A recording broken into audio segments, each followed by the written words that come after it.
we're feeling our best. Talking shop, but taking it slow. Crafting life as we go. From laughs to tools, from brews to skies, we're squeezing joy, no need to try. It's life with a twist of lemon. Two best friends and a vibe you can lean on. Tales, ideas, and a pinch of delight. We're bringing sunshine day or night. It's life with a twist of lemon. Two best friends and a vibe you can lean on. Tales, ideas, and a pinch of delight. We're bringing sunshine day or night. Life with a twist. Life with a twist. Life with a twist of lemon. This is life. With a twist of lemon. Well, Jonathan, how are you today? I'm cold, Stanley. It's been cold for the past 4 days. It's going to be cold for the next 7 days. Do you have snow? There is snow on the ground, but we have avoided all the snow and ice storms. We've just got hit with the Arctic blast, as they call it. So we're recording this as the snow is still coming down. So far, I have at least a foot that has graced us with its presence in the last 24 hours. Actually, less than. I love my snowblower, John. I love using it. But man, is it exhausting. It is a really tiring piece of equipment to use. And this is the one that you've had, right? You haven't replaced the snowblower yet? No. It's just a single stage. Like, there's nothing fancy about it. And I've had it since, I guess, probably 2011, I think is when I got. So, like, it's been around a bit. And I've used it at every home that we have owned since 2011.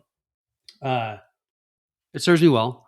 A two-stage would probably have been better for the foot of snow that we had, but this was fortunately light and very dry snow. So the blower was able to pick it up and still throw it. But man, is it a lot of snow. And here's the crazy thing. There have been no plows in the last 24 hours through my subdivision. So when I shoveled up to the road, and it looks like there is a foot, like a wall of a foot of snow. How a plow, because they only bring the little pickup trucks through. How a plow is going to move that, I do not know. It always amazes me how unprepared Indianapolis is for weather like this. But maybe I shouldn't be surprised after, 7 years? I don't know. 6 years? I don't know how long I've been here, John. I've been here a while. 8 years? 6 years. That long? Did you buy in 2018? I did, John. I did. Wow. I've been here a long time. All right.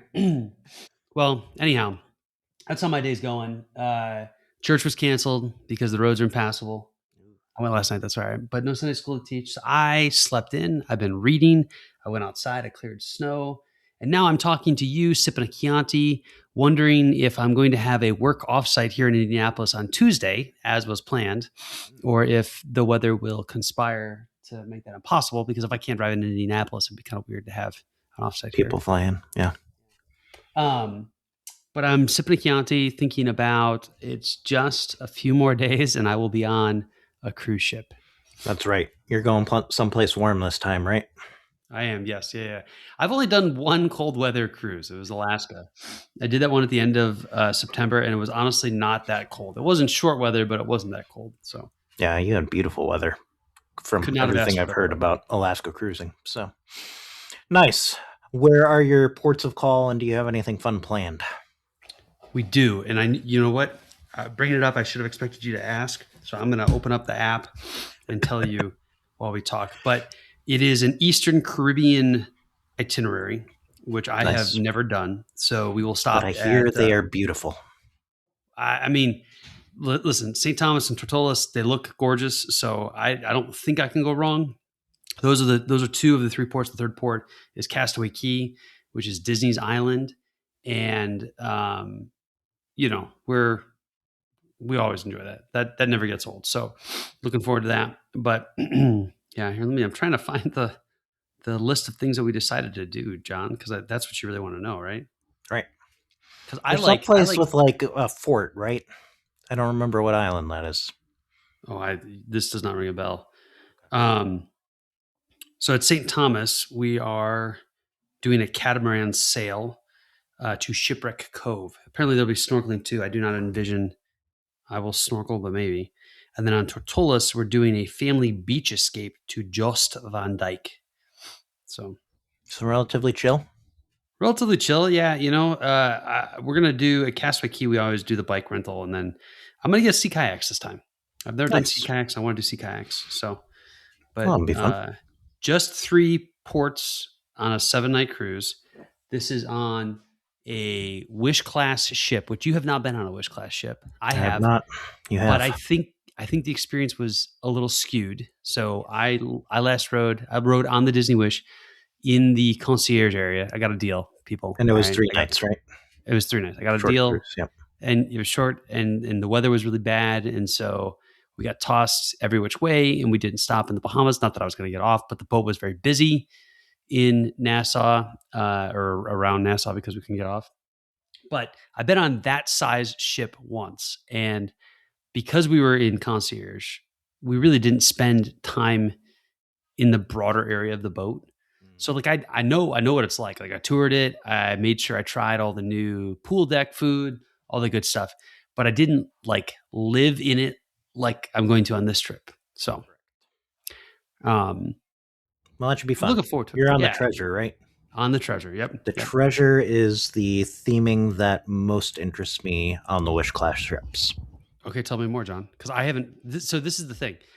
I go and experience the boat. You watch lots of YouTube on the boat, and I learn what I should look for by talking to you. So the Treasure is all like adventure themed. So like the ship statue and the whatever they call it on Wish class, it's not atrium, it's like grand ballroom or something like that, right? Again, you might know better than I don't recall this particular. Well, the statue. Each cruise ship has a statue, in the main space when you enter the ship. This is Aladdin, Jasmine, and the Magic Carpet. Cool. So my favorite Disney IP. Why am I thinking that T'Challa was in the Disney Wish? That's the Destiny. Is that the Destiny? Yeah. What Not is the Wish. Disney Wish? The Wish is why do I not know? I should know. The animated movie Wish is a fantasy fairy tale celebrating. Oh, that's about the movie. I can't for the life of me remember what. Cinderella, of course. Oh my gosh. All right.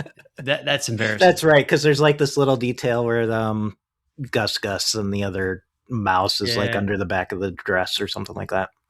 Okay, this is coming back to me a little bit. Here's what I'll say. That central atrium feels smaller to me on the Wish than it does on the Dreaming Fantasy. It probably is bigger, but it felt smaller. And as such, we didn't spend a lot of time in the atrium at all, just because it felt so crowded. The orientation of this boat, the way that the like bar space is in the backside of it, or is the backside of it? Maybe it's the front. And yeah, the main bar space is like more open and terraced. Mm-hmm. And so I suspect that they probably freed up some space for it, but we'll so the bars on the Treasure, you've got a Haunted Mansion themed one, which apparently is always busy, not overly big, but the theming is super, super cool. Okay. Then you've got the Skipper Society Lounge, so like Jungle Cruise themed. And then there's a Scat Cat Lounge, which I imagine is where you're going to hang out. I think that's the one that's kind of in the open. Oh, why do you think I'll hang out at the Scat Cat? I mean, it just sounds most up your alley out of the 3. Maybe the Skipper Society, because you have I'm so fascinated, Jonathan. Why you think this to be? Well, because they're going to have live music, I assume, and I don't know. It just seems like the Lemon way of life. Okay, all right. I was waiting for the live music cue because that is absolutely my jam. So I think on cruising, when I can find a decent bar with a sommelier bin and live music, I'm all in. And that's why to this day, the Wonder on the Alaska cruise is my favorite cruise that I've had, because the bar there is very much open and the live music was fantastic. But I think that openness too really amplifies it. You just get more people moving around. There's more to see. You don't have to like whisper. I don't know. Like I enjoy that. And I think because it's open too, more people are inclined to come and sit down and listen to the music and participate. Right. So. And it's more inviting than like the Bon Voyage bar that we have occasionally imbibed at. and Bon Voyage is great. Don't get me wrong, but when you think about like the atmosphere in Bon Voyage when there's been music versus like the District, right? On the Dream and the District, you've just got people coming and going, especially during certain times, right? And when the live music's going, people will pass through and then just stay there. And so I like that part of it. I really do. So I think, the Wonder, we would go and camp out like an hour and a half before dinner and listen to music and have a glass of wine and whatnot, and then just get in line for dinner because it was, half the time it was right there, right? And I enjoy that. So I'm curious to see the dynamic on this one. The restaurants, are they the same as on the Wish? I think that the one is Miguel themed, Coco themed. Oh, that'll be cool. The kids will like that. Treasure restaurants. Do you have Enchante booked at all? I have yeah. So actually, this is funny. We've been trying to decide what to do. So we have had Enchante brunch. That's the French restaurant, for those that don't know. On like it's a restaurant that you pay extra to go to rather than sit down. We had brunch on the Wish, and it is to this day the best extra paid meal I've had on a Disney cruise ship. Right? Which is saying a lot because like all of the adult only upcharge dining is fantastic. It's all fantastic. Yes, so. the brunch Enchante was like maybe the best meal I've ever had ever. Like it was literally at that level. Like I'm sitting here trying to think for you rather. When I had a meal that was better, and I cannot come up with it. It was just so fantastic. And I've had some really nice meals, yeah, on land and sea. So. Yeah, one thing I'm not afraid to spend money on is food, right? So we have Enchante brunch booked again. We have Enchante dinner booked, and then. Because I was like a drunken sailor booking stuff, right? Because you do this at midnight and you're just like, you can't. Part of the problem that I have when I'm booking is I'm like, I can't remember what I booked, what I didn't book. I don't have like a list of the schedule. And so, all right, I'll just book everything I got, everything I can, and then I'll sort it out afterwards. So I've got those two booked. And then I also have Palo booked for dinner the night that we have Enchante for brunch. And I was trying to remember. It's a lot of food. It's a lot of food, especially because it's friggin' Palo. Like their portions are humongous. Palo. Sorry, Palo. And I should know that because I think I might cut the Palo. Like, there's a strong possibility to cut the Palo. We'll see. But with the thing I've been struggling is I don't know that I've had Palo for dinner. I've had Palo brunch. So what is your favorite dessert at sea? Souffle. The souffle in whatever restaurant is being served at, just in the rotational dining. Palo dinner also has souffle on the dessert menu. Oh, you're killing me. I've not had it, but everything I hear about it, it could be the best dessert you'll ever have. Oh, you know what you should do? You should book Palo on night 1 because like that hardly ever fills up. Okay. All right. The problem with that is like you meet your waiters and waitresses and like all that, right? Like it's not, I don't know. I'll look. I would hate to do them on the same day. You do have 7 nights. I do have 7 nights. Maybe they can reshuffle them. But yeah, it's still, and you're right. It's open. I'm looking at it right now. Palo is open on the first night, which is crazy to me. I should check the other. Because everybody wants to meet their servers. So. Everybody wants to meet their servers, right? And we have the first day is always kind of chaotic. It's super chaotic, yeah. But Jonathan, the Castaway Cay day has a Palo Steakhouse dinner available. It's at least it looks like it is. Is that believable? Maybe I should do this. Should I do this live on the podcast? There you go. I think when you get back, we need to talk about Disney Cruise tech because I think it leaves a lot to be desired. It leaves so much to be desired. So I have to cancel my other reservation to get one on the last night. Do I do that before I go? That's definitely, I got to consult with Mrs. Lemon in real time kind of thing. Yep. But so I booked all these things, right? And as a general rule, I don't book a fancy dinner on a night that we are in port. Now, I need to revisit that heuristic because we're doing late dinner. which I will probably do late dinner from now on, to be completely honest with you. Really? Because we did it the first time and you hated it. I did hate it. So, okay, here's the thing. If you're going to do late dinner, you have to strategize your day around it, right? And you just have to strategize when you're going to eat around it. Yeah, like you've got to strategize breakfast, you got to strategize lunch, you got to make sure you're satiated because you're sitting down for dinner. What, like 8 o'clock, maybe 7:45? I think that you get very confused about this because there's literally food on the cruise ship pretty much all day. No, I know, but it's like it's about pacing myself, Jonathan. Okay. Right? It's about pacing myself and making sure that like the worst thing that can happen is that we're gonna have a fantastic dinner, and 2 hours before I gorge myself, right? Right. Because then I won't have any room for dinner. And so it's all about pacing and strategy, right? This is like a game of chess between me and my gastrointestinal system, right? So like on the Dream and Fantasy, there's like this lighter pool food that I think I've stopped at once with like salads and sandwiches and stuff. Yeah, that's great. So like, that would be a good pre-dinner snack. It could be, yes. Although I don't know is that always open? I think the closer you get to dinner, because here's the other challenge, right? When first dinner starts, I think some of that stuff closes on the Dream class stuff. I could be misremembering, but I think that's true. So again, like you're balancing, you're strategizing. One of my favorite things to do is to walk into the Cove Cafe and get their salty snacks that come out after 5 o'clock.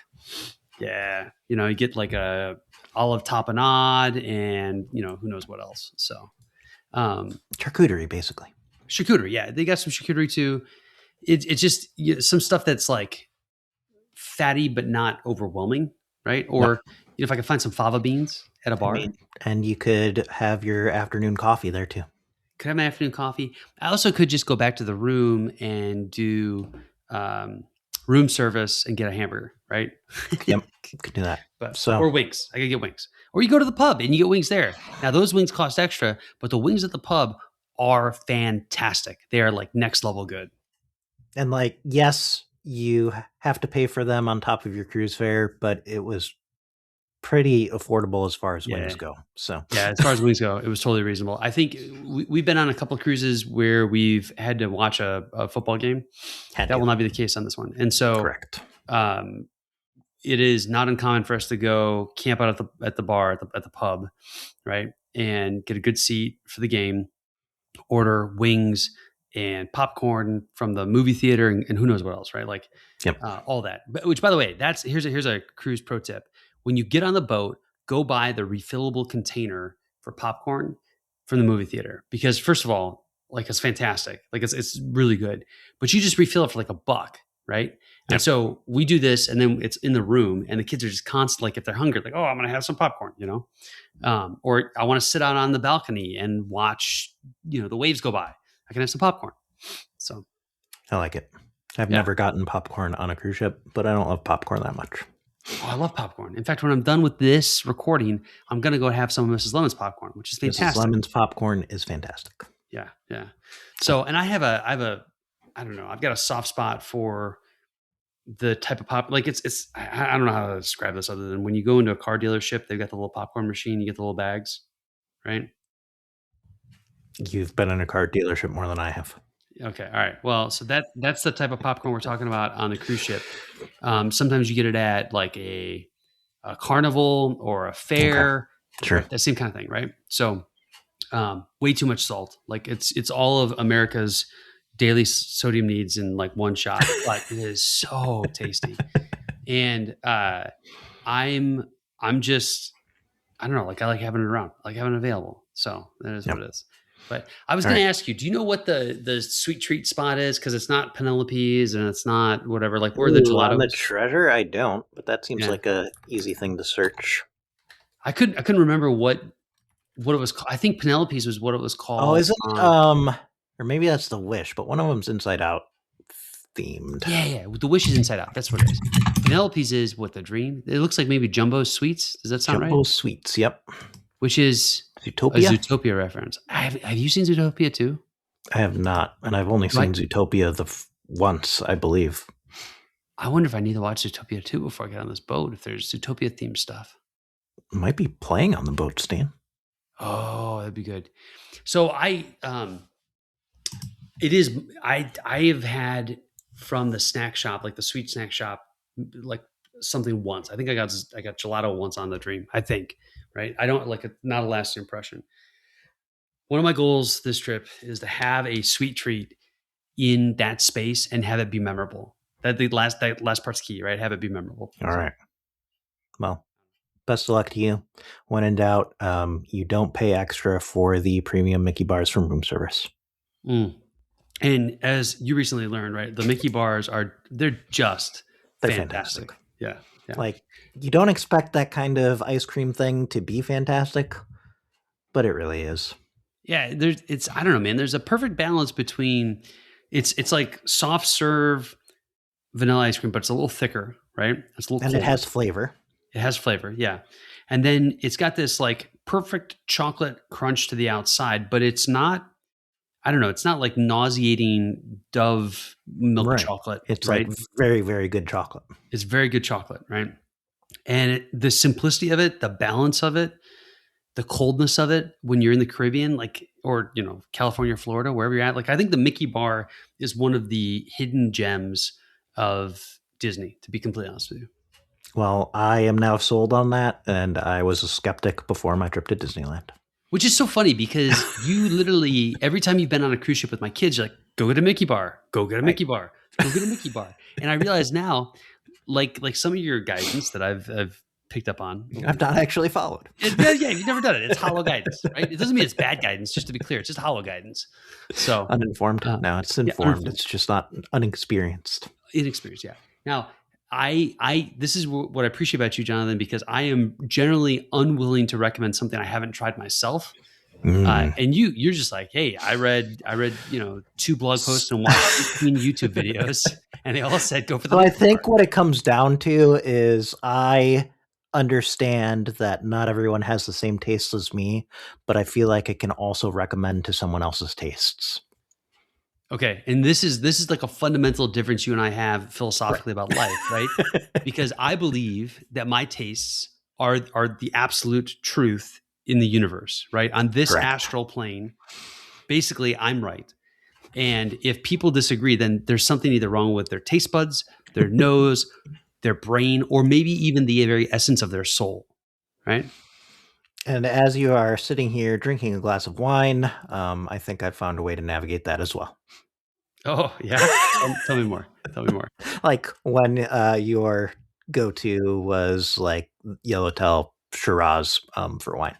So. Oh, yeah. Well, I've come a long way, I do think. Can I tell you a funny story about wine? So this is I've gone too far, as I'm prone to do, right? Yes. In everything you do. In everything I do. So on Friday night, I bought tickets to a Mack McAnally concert for Mrs. Lemon and I at this place called the Palladium in Carmel, which is the most amazing building. I mean, like the building itself is just breathtaking. The sound in the building is next level phenomenal. This is the second concert I've been to. The first concert was a guitarist that no one will know the name of, but he was fantastic. And I've had this sense as I'm walking in that I'm like 20 years too young for the crowd that shows up, right? Yep.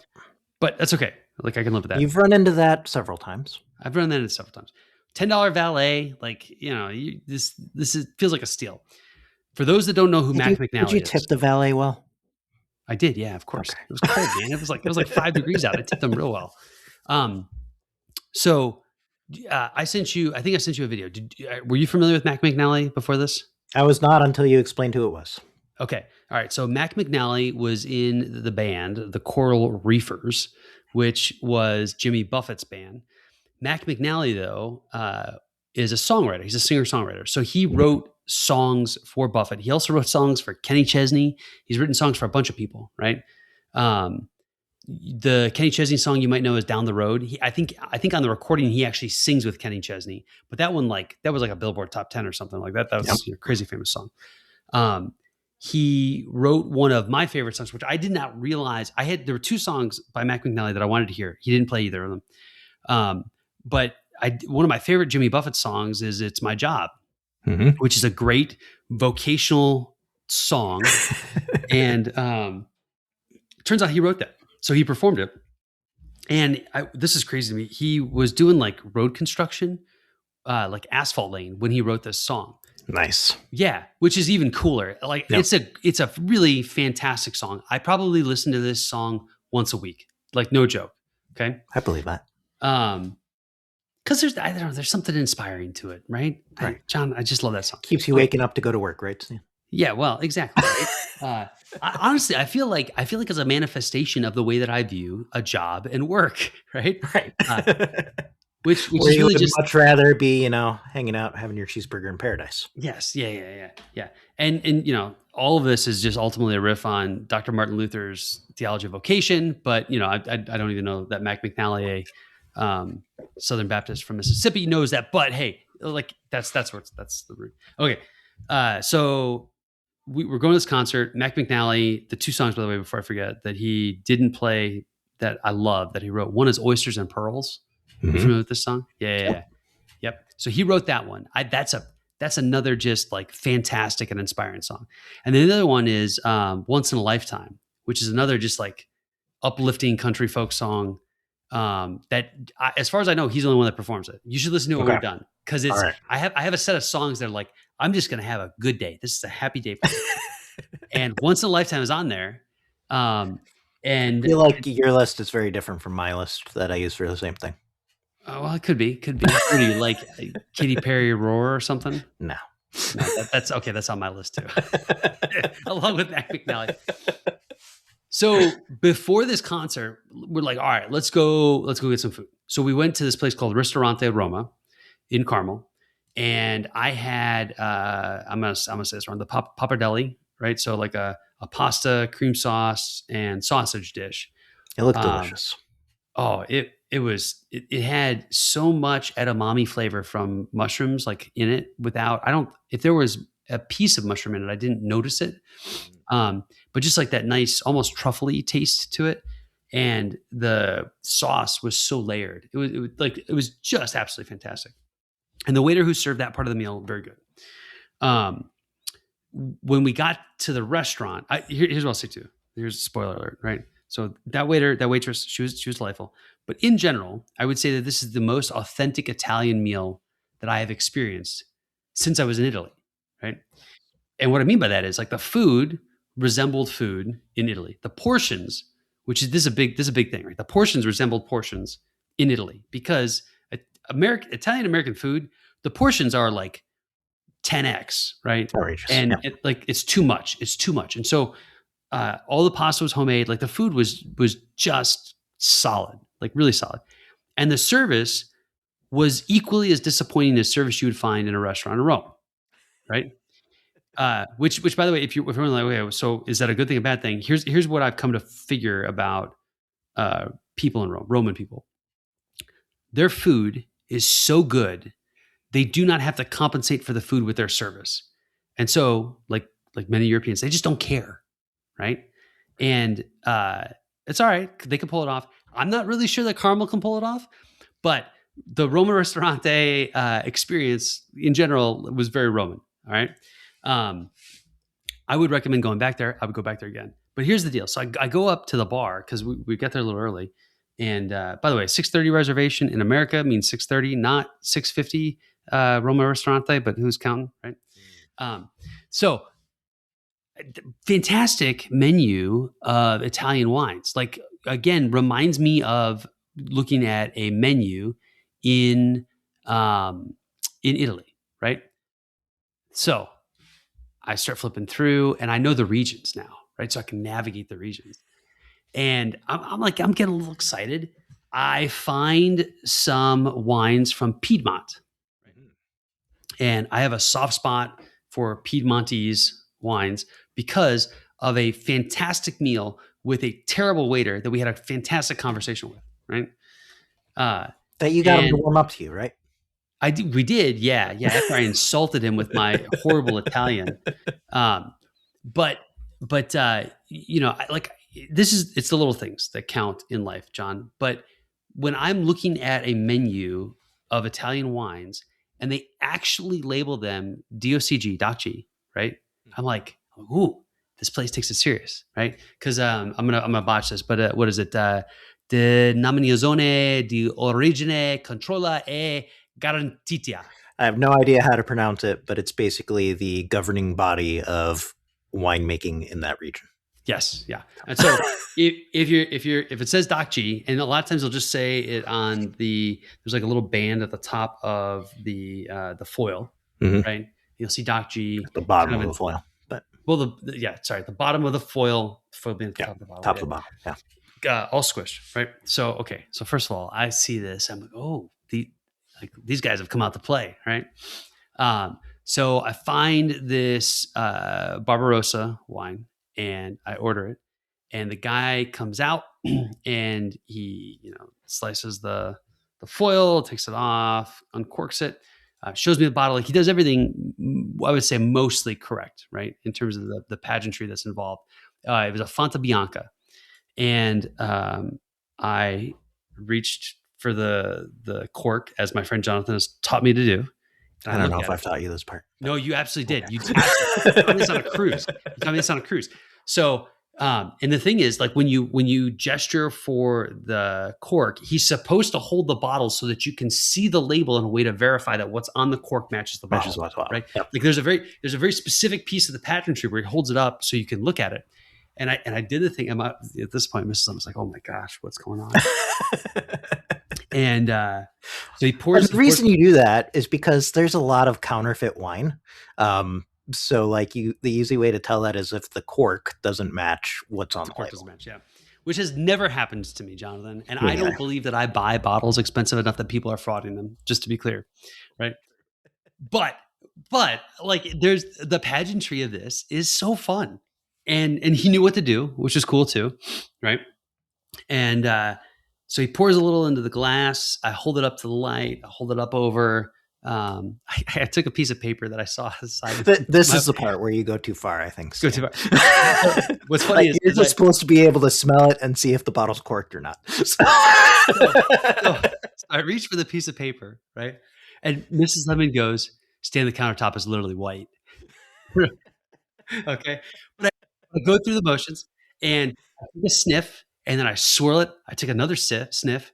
I rattle off the things that I detected, all of this. And at this point, Mrs. Lemon is just shaking her head. I take a little sip, and I let it run all over the mouth, do the slurp kind of thing, right? And I then, swallow, and I proceed to explain to him exactly what I had. And he goes, like, he's waiting, right, for me to basically say that I want to have this bottle. And I made him wait, like, as I was thinking about it, right? All right. For you people who order wine, there are two things at that moment where they pour a small taste is for. One, is the bottle corked or not? Does it smell like wet cardboard or swamp or something like that? And at that point, you say, this tastes a little off. Would you taste and let me know? Second one is that is the point where you can ask if you want it decanted or not.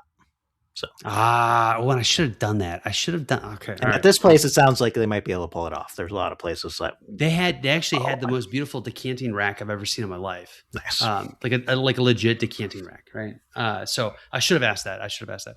But at this point, I looked at him and said, "That'll do." Right? And it was honestly he's probably complaining about you on social media. Oh, I'm sure. Yeah.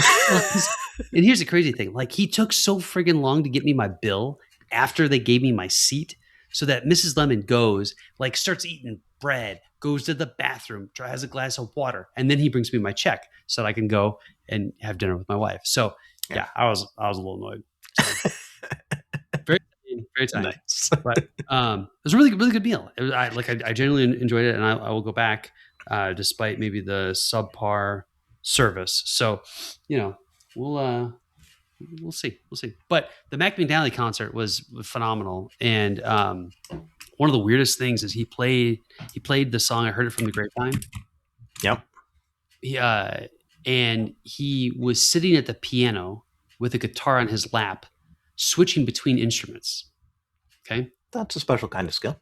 It's a special kind of skill. And his rendition of the whole thing was like, he was just showing off musical talent. His drummer, as far as I could tell, did not have a normal set of tom-toms. Also the drummer from the Coral Reefer band. had all kinds of things to make sound dangling all around him.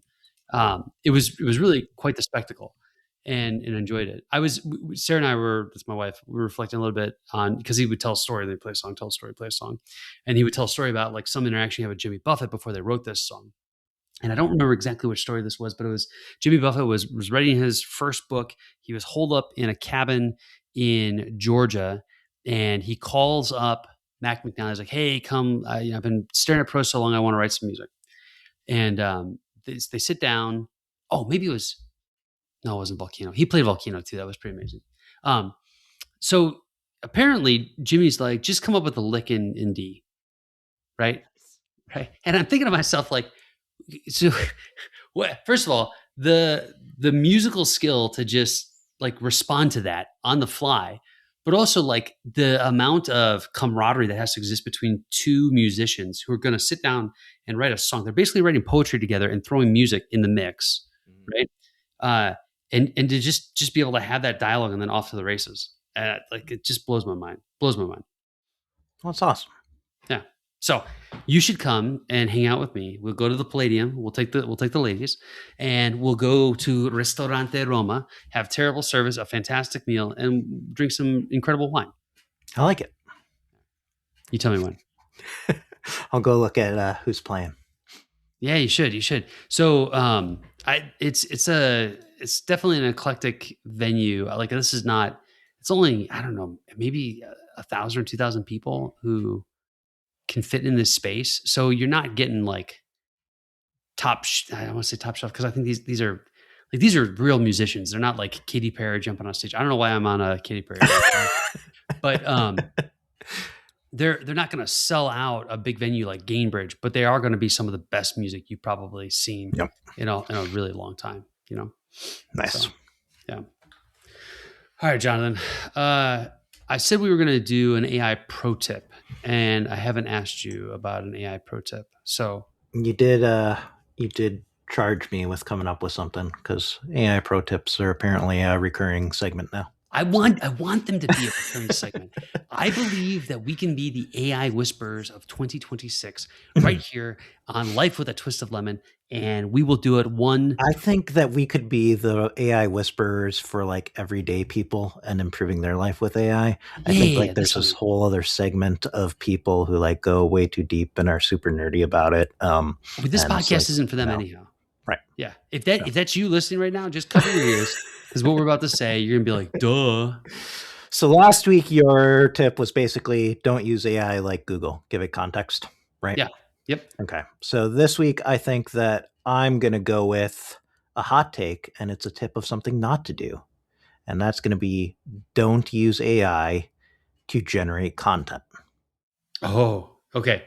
Generate content at all? Generate content like on the first pass. So you can use it for, hey, give me ideas for something, a brainstorming session.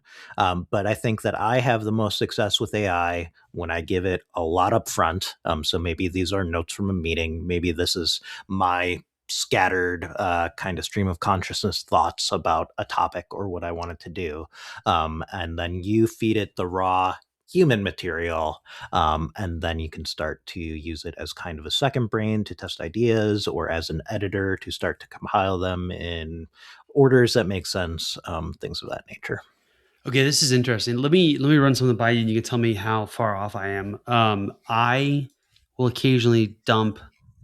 I'll create a conversation, or in a very extreme case, a project in ChatGPT, but a conversation. And I will dump chunks of text and thoughts over the course of a week, right? Yep. So these are like 3, 4, 5 sentences, sometimes even a paragraph. And if I find a document that's relevant, I'll dump that in. And then I'll say, draft me a blog post or whatever about this. Right. So I think that's probably passable, but I think that if you tell it, hey, draft me a blog post about social media marketing in 2026, and leave it there, that's not going to do it. Now, if you have like, hey, I want my headings to be these things where I really want to dial in and focus on, these are my social media aspects, I think that there's something to be said there. Interesting. So I I think I agree with you in spirit for the mere mortal amongst us. But I've definitely just gone full hog.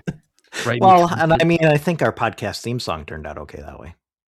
Oh yeah. No, I agree with you there.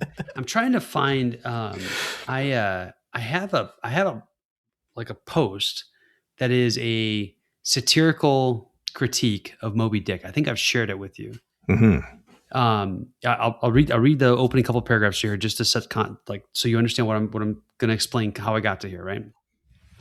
So it's the title of it is "The Case for Harpooning Moby Dick." The subtitle is "A Necessary Ban to Save the Planet." Yep. Okay. It is with the gravest environmental conscience and deepest moral outrage that I propose we ban Herman Melville's Moby Dick, a novel which, under the guise of quote unquote classic literature, promotes unclean energy consumption, capitalist exploitation, and the wholesale destruction of whales, plankton, and biological extension the ozone layer. Indeed, it is nothing less than a fossil-fueled roadmap to planetary annihilation disguised as art. To begin, Moby Dick is a 600-page advertisement for the whaling industry. Melville devotes entire chapters to whale biology and blubber extraction, offering technical manuals for aspiring 19th century petrobarons. That is true. When Captain Ahab snarls, "I'll chase him round Good Hope around the Horn," what he means is, burn more carbon, lads. Today's coal-fired power plants are merely Pequods. That's the name of the ship, right? From Moby Dick, with smokestacks. Pequods with smokestacks. The only difference is that Melville romanticized the process.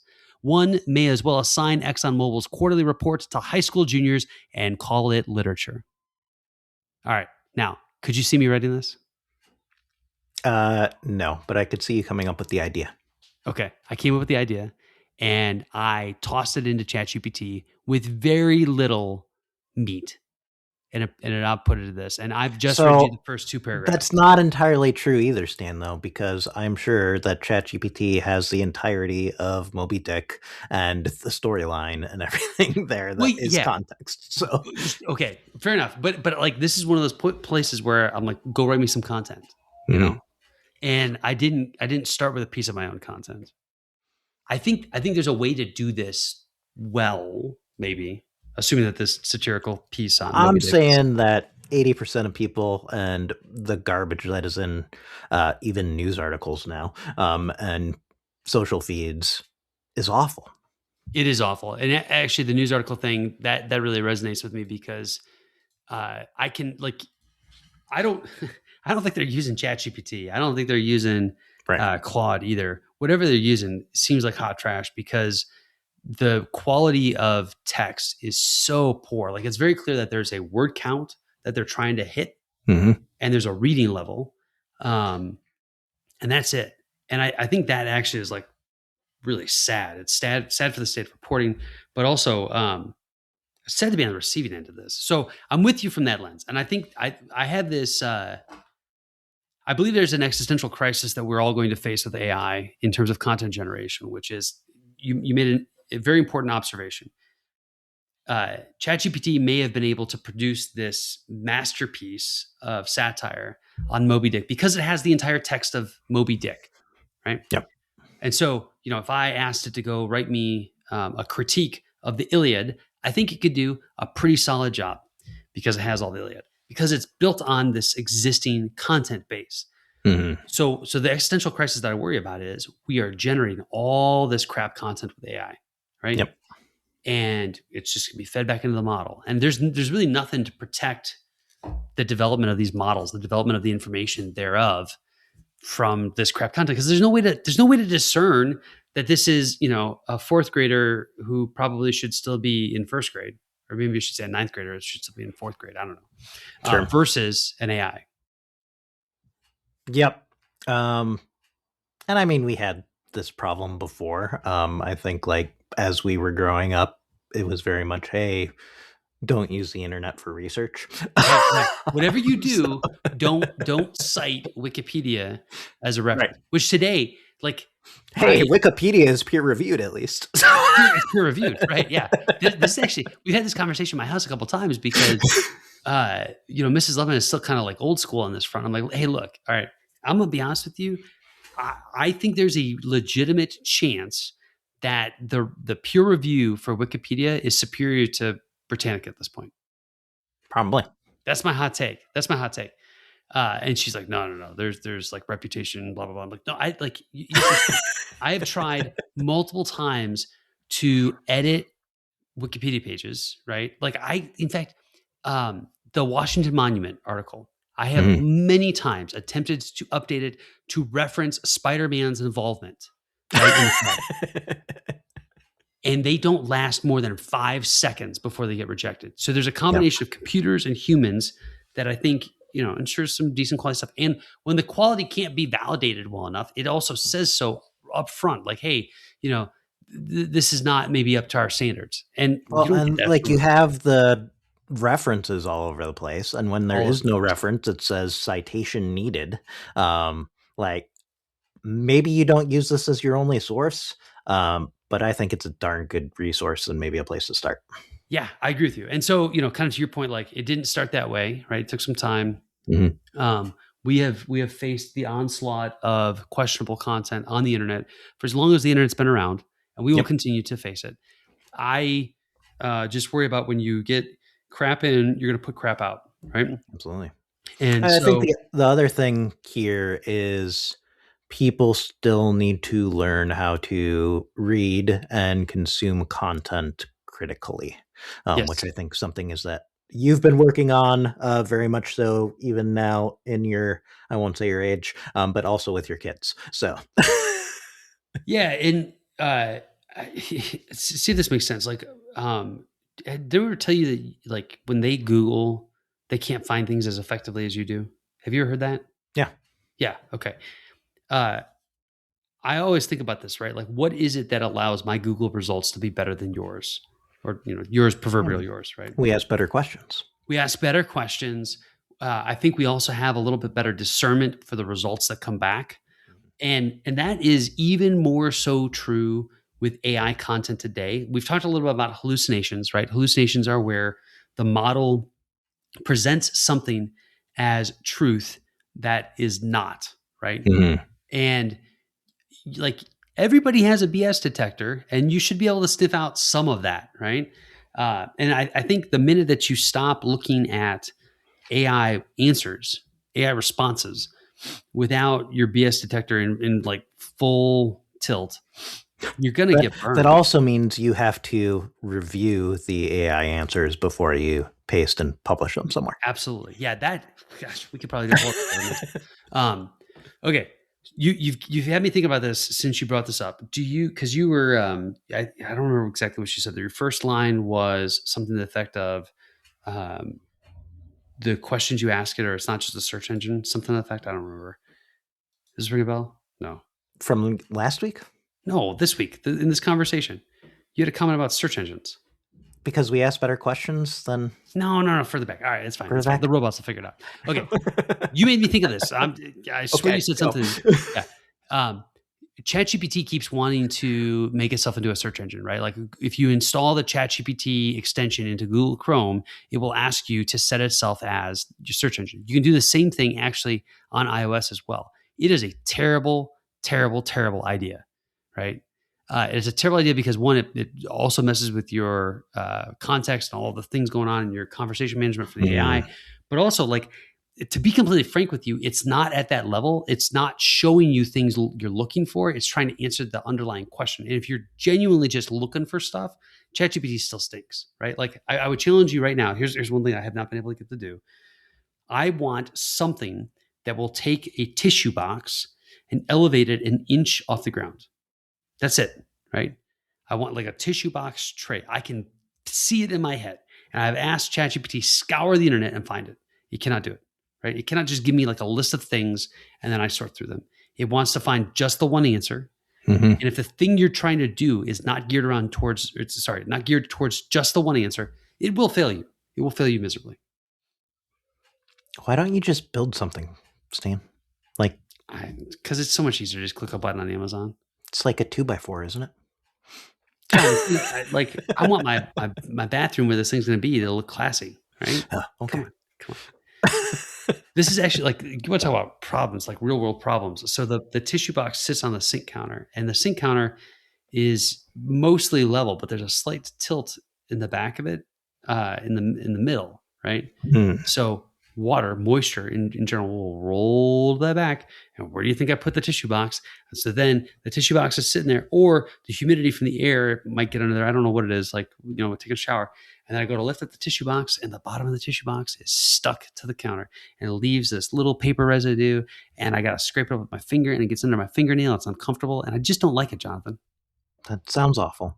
I need AI to solve that problem, and it can't do it. I think you should just talk to the people who are artistically inclined in your household, and they will build you something. But they're not. They're like, okay, they're going to sew something, they're going to paint something. They're not in like, what is that, material science? They're not, different type of art, Jonathan. All right. I feel like this is a pretty solvable thing, Stan. Maybe it's just, buy a shelf that you hang on the wall that you set the tissue box on. I got the big mirror, right? Like I'm actually like, I'm limited by my options. The mirror takes up that whole wall. I guess I could hang it above the door. What's the vanity made out of? You could cut one of those like in the hotels where they have the tissue box underneath. I'd have to remove a drawer. Drawers in the vanity are precious, Jonathan. I'm just saying, like, I feel like this is a space where the internet, in particular AI, could help me find the thing I need, to solve all my problems. Yeah. But anyways, we've got this a couple of topics from your daughters. Do we want to tackle the glow up one here? And I don't even know what a glow up is. Lucy sent this. Maybe we should just have her come on the podcast and talk about it. Okay. She texts me, new topic discussion for the podcast. Define what a glow up is and reflect on your 2025 glow ups. Do you know what a glow up is? I always thought this was like the awkward middle schoolers, like pretty much everyone is, becoming attractive people as they grow up. But when we lock it down to a 2025 glow up, like the context no longer makes sense. Yeah, I don't know. Like, so all right, I'm Googling a person's transformation into a more attractive or accomplished version of themselves. Accomplished. What made us more accomplished in 2025? I am less accomplished in 2025 than I was in 2020. Restarted Life with a Twist of Lemon recording. I am more accomplished. So, yeah.